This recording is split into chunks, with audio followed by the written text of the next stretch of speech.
Welcome to நம் சமையல். இன்றைக்கி பார்க்க போகிறது ரவை போண்டா. அது எப்படி செய்யலாம்னு வாங்க பார்க்கலாம். 1/3 கப் மெஷர்மெண்ட் கப்பில் ரவை எடுத்திருக்கேன்.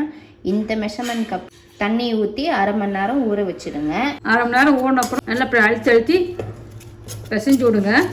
கருவேப்பிலை, கொத்தமல்லி தழை, ஒரு பச்சை மிளகா சின்ன சின்னதாக அரிஞ்சிருக்கேன், அதையும் போட்டுறேன். 2 வெங்காயம் சின்ன சின்னதாக அரிஞ்சு வச்சுருக்கேன். பூண்டு 1 ஸ்பூன் போட்டுங்க. மிளகாத்தூள் 1 ஸ்பூனு, தேவையான உப்பு போட்டுங்க. ஆயில் 1 ஸ்பூன் ஊற்றிக்குங்க. இது நல்லா கலரி வைக்குங்க. இப்போ 5 நிமிஷம் அப்படியே ஊறட்டும்.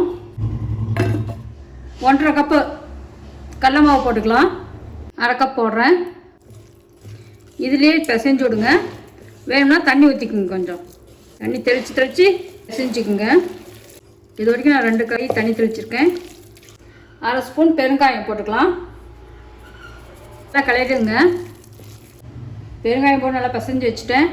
இப்போ போண்டா சுடலாம். எண்ணெய் காஞ்சிடுச்சு. ஒரு குண்டால் கடை தண்ணி எடுத்து வச்சுக்கோங்க. லேசாக கையை ஈரம் பண்ணிவிட்டு போண்டா அப்படி கிள்ளி சின்ன சின்னதாக போடுங்க. இல்லை ஸ்பூனில் கூட போடலாம்.